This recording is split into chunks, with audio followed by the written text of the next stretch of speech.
Hello friends, welcome to my YouTube channel advocate Anjali Vasti. Upcoming episode के update आपके लिए लेकर आई हूँ। जो अंजलि होती है वह अभी भी पूछताछ करती रहती है पंकज पुरोहित जी से, और यहाँ पे वो उनसे पूछती है कि क्या आपने सर उनके हाथ में खंजर देखा था, तो वो खंजर वो पर्दा पे वार कर रहे थे या फिर आपने सिर्फ उनके हाथ में खंजर देखा था।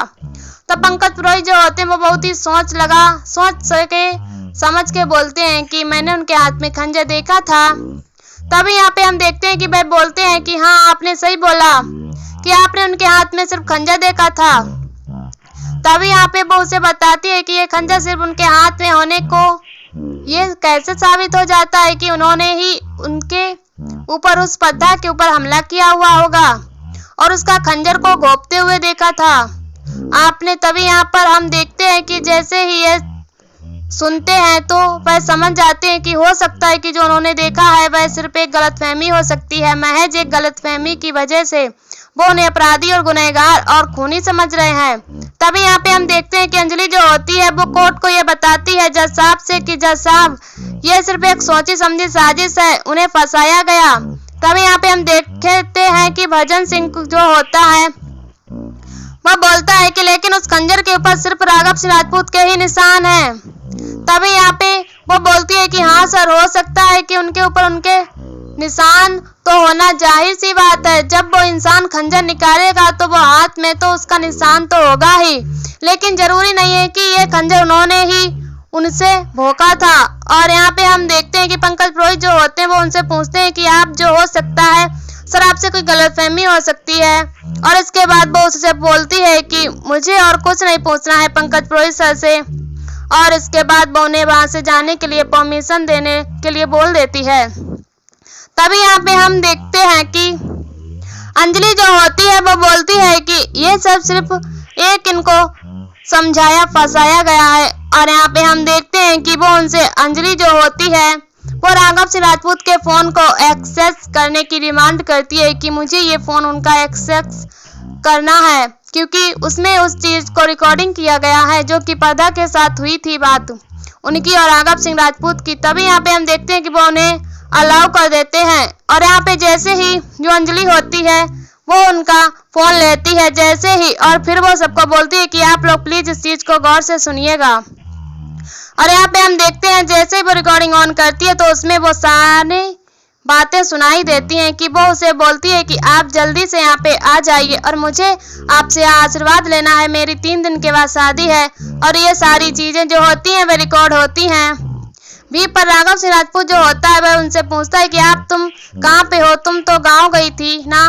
तो बोलती है कि हाँ मैं गाँव गई थी पर आपसे मिलने के लिए शहर आऊंगी। तभी यहाँ पे जैसे ही वो ये सब सुनता है तो वो समझ जाती है कि ये सब भजन सिंह का बनाया हुआ जाल है। और यहाँ पे जो राघव सिंह राजपूत होते हैं वो भी सब दंग रह जाते हैं सुन के कि ये किस तरीके से दलीलें पेश कर रही है, जिसकी वजह से ये चीजें तो मैं भी नहीं कर सकता था। और यहाँ पे जैसे ही अंजलि ये सब चीजें पेश करती है तो वो बताती है कि ये सब चीजें नोट किया जाए योर ऑनर। तभी यहाँ पे अंजलि जैसे ही उस चीज को नोट करती है, और दूसरी तरफ यहाँ पे देखते हैं हम कि जो पर्दा की हालत है वह बहुत ही नाजुक हो चुकी होती है, बहुत ही क्रिटिकल कंडीशन हो जाती है, को बार बार ऑक्सीजन की कमी होने लगती है उसके शरीर में। और यहाँ पे जैसे ही वहाँ पे एक नर्स आती है तो नर्स उसकी हालत देखती है तो वह समझ जाती है कि इनकी हालत बहुत क्रिटिकल है, तो वह दौड़ के चली जाती है डॉक्टर को बुलाने के लिए। और यहाँ जैसे ही डॉक्टर को बोलती है कि वह 5 नंबर की जो पेशेंट है उनकी हालत बहुत ही क्रिटिकल हो गई है सर, तो आप चलिए जल्दी से। और यहाँ दूसरी तरफ देखते हैं कि चंद्रभान ठाकुर के भेजे हुए एक आदमी वहाँ पे भी हॉस्पिटल में भी आ जाते हैं पर्दा को खत्म करने के लिए। और तभी यहाँ पर हम देखते हैं दूसरी तरफ की जैसे ही अंजलि वह सारी रिकॉर्डिंग सुना देती है तो उसके बाद वह उन्हें बोलती है कि मेरे पास और भी गवाह है और भी सबूत है जो मैं पेश करना चाहती हूँ, तो आप पहले इस चीज को जज होते हैं वह सब चीजों को नोट करते हैं। और यहाँ पे जो राघव सिंह राजपूत होते हैं वो भी चुपचाप सिर्फ सारी चीजों को समझते रहते हैं कि ये सब हुआ क्या है। और यहाँ पे हम देखते हैं कि अंजलि जो होती है वो बोलती है कि मैं आपको एक और सबूत पेश करना चाहूंगी जिससे ये सब बात साबित हो जाएगी कि जो रूपा रानी बोल रही है कि पदा की शादी नहीं हुई थी, तो ये सख्त झूठ हो जाएगा और वो झूठ बोल रही है किसी के बोलने पे। तभी यहाँ पे हम देखते हैं कि जैसे ही वह ये सब सुनता है चंदवान भजन सिंह, तो वह समझ जाता है कि कहीं इनके पास वह वीडियो रिकॉर्डिंग तो उसने भेजा था, तो उस वजह से वह अपनी वो वीडियो रिकॉर्डिंग भेज देती है जो कि हल्दी हो रही होती है। तभी जैसे ही दिखता है कि जो योर ऑनर होते हैं भाई ये चीजें देखते हैं कि पता कि हल्दी और हल्दी की वीडियो रिकॉर्ड फोटो जो होती हैं उसके फोन में रहती है। तो ये देख के जो जज होते हैं वो समझते हैं कि जो रूपा रानी है वो उनसे झूठ बोल रही होती है और वो फिर उस चीज को भी नोट डाउन करते हैं। और यहाँ पे हम देखते हैं कि पदा की हालत जैसे ही क्रिटिकल होती है तो डॉक्टर वहाँ पे आते हैं और वो उसे इंजेक्शन देते हैं, उसकी नब्ज चेक करते हैं क्योंकि उसकी हालत बहुत ही क्रिटिकल हो चुकी होती है। तभी जैसे ही वह उसे चेक करके उसे इंजेक्शन देते हैं तो वो उसकी आंखों में भी दे चेक करते हैं कि क्या हो रहा है इसको, पर उन्हें कुछ समझ में नहीं आता है और वो फिर इमीडिएटली वो इंजेक्शन मांगते हैं कि जल्दी से इंजेक्शन दो।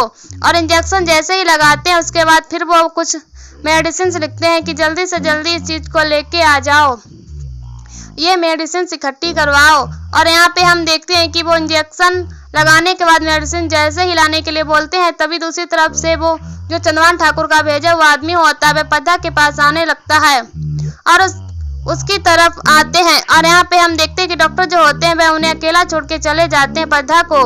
और यहाँ दूसरी तरफ कोर्ट में जो अंजलि होती है वह उसे बोलती है कि भजन सिंह जो होता है वह फिर से इस चीज को झूठा साबित करने के लिए लग जाता है कि ये कैसे साबित हो सकता है, आप इस तरीके से इंसान को कभी बेल नहीं दे सकते। और यहाँ पे हम देखते हैं कि अंजलि उसके ऊपर बहुत गुस्सा करती है और बोलती है कि वह खूनी नहीं है और ये भजन सिंह उसे बोलता है कि वह खूनी है और इन्हें आप ऐसे नहीं छोड़ सकते।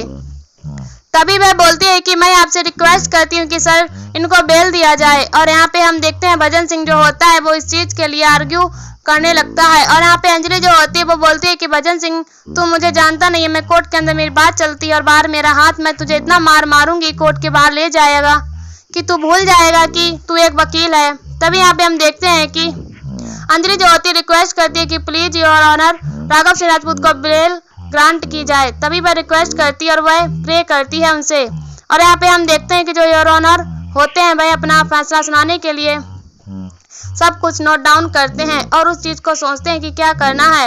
और यहाँ पे हम देखते हैं कि जो पदा होती है उसकी हालत बहुत खराब हो चुकी होती है और वहाँ पे पदा चंदवान ठाकुर का भेजा हुआ आदमी जो होता है वह हॉस्पिटल में आ जाता है और वह उसके एक एक सिरिंज को जो है वह निकाल देता है जिससे उसको ब्लड मिलता रहता है, उसको पानी चढ़ता रहता है, तो वह सब चीजें निकाल डाल देता है।